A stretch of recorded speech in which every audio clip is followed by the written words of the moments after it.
जब मैंने कहा कि मैं 8 गोल्ड पदक जीतना चाहता हूं, तो मूल रूप से तैराकी जगत के आधे लोगों ने सोचा कि मैं बिल्कुल पागल हूं और कोई भी कभी भी ऐसा कुछ नहीं कर सकता है। लेकिन मेरे लिए मैं ऐसा आदमी था जो इसमें विश्वास करता था और ऐसा व्यक्ति था जो वहां पहुंचने के प्रोसेस में विश्वास करता था। मुझे पता था कि ये रातों रात नहीं होने वाला है, जैसा कि मैंने पहले कहा, लेकिन हमने जो भी छोटी छोटी चीजें की वह एक छोटा सा कदम था ताकि मुझे वह करने का मौका मिल सके जो मैंने 2008 में किया था। इसलिए जब मैं कहता हूं 2002 से 2008 तक मूल रूप से मेरे लिए ट्रायल और एरर था, इसलिए मेरे लिए 2002 में यह वास्तव में था जब मैंने अपने शेड्यूल प्रोग्राम को बढ़ाना शुरू किया, जहां मैं तैराकी कर रहा था। 4 से 5 इंडिविजुअल इवेंट्स और कुछ रिले रेस पैन पैक्स, विश्व चैंपियनशिप, प्रमुख अंतरराष्ट्रीय प्रतियोगिताएं होती हैं।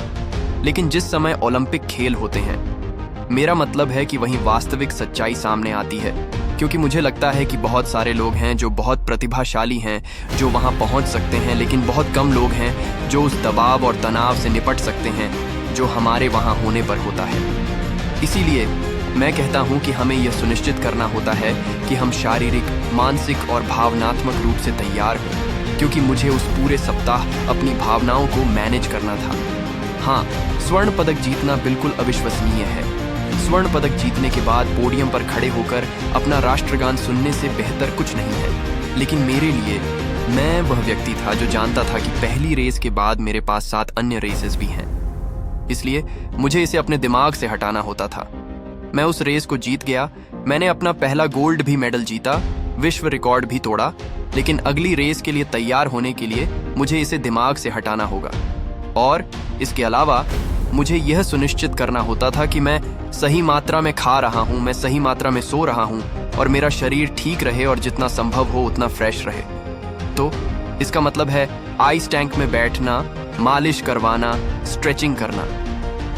ये सभी छोटी छोटी चीजें प्रमुख एंड रिजल्ट में जुड़ती हैं, और ये कुछ ऐसा था जो हमने उस प्रक्रिया के माध्यम से सीखा था। हर दिन एक नई चुनौती है ना? हर दिन एक ऐसा दिन है जब हम खुद को और भी अधिक तैयार कर सकते हैं। हम इसे बैंक में पैसा डालने जैसा कहते हैं, ताकि साल के अंत में जब हमारे पास एक बड़ी अंतरराष्ट्रीय प्रतियोगिता हो, हम वह सारा पैसा निकाल सकें जो हमने पूरे साल बचाया था। और देखिए, मैं आपको बताने वाला पहला व्यक्ति होऊंगा कि ऐसे कई दिन थे जब मैं बिस्तर से बाहर नहीं निकलना चाहता था। और मैं आपको गारंटी देता हूं कि अगर मैंने यहाँ यह सवाल पूछा कि क्या हर कोई हर दिन बिस्तर से बाहर निकलने के लिए उत्साहित है, अगर मैंने कोई हाथ देखा तो मैं स्पष्ट रूप से आपको झूठा कहूंगा, क्योंकि हम सभी जानते हैं कि यह सच्चाई नहीं है। लेकिन यदि आपके पास वे छोटे छोटे लक्ष्य हैं, वे छोटी छोटी चीजें हैं जो आपको उत्साहित करती हैं, जब आप नहीं चाहते हैं तो यह इसे और भी बेहतर और अंत में और भी आसान बना देगा जब आप किसी प्रेजेंटेशन के लिए या किसी प्रोग्राम के लिए तैयार हो रहे हों। वर्ष का अंत या ये या वो, आप जिस भी चीज को लीड कर रहे हैं, यह इसे बहुत आसान बना देगी। और मुझे लगता है कि यदि आप जीवन के किसी भी क्षेत्र में महान लोगों को देखते हैं, मैंने यही पाया है, क्योंकि मैं निश्चित रूप से आपको बता सकता हूं कि ऐसे भी दिन थे जब मैं अपने कोच से नफरत करता था। ऐसे भी दिन थे जब हम झगड़ते थे, बहस करते थे, हम जो कर रहे थे उसे बर्दाश्त नहीं कर पाते थे। मैं जानबूझकर उन्हें नाराज करने के लिए कुछ करता रहता था, लेकिन वह अलग कहानी है।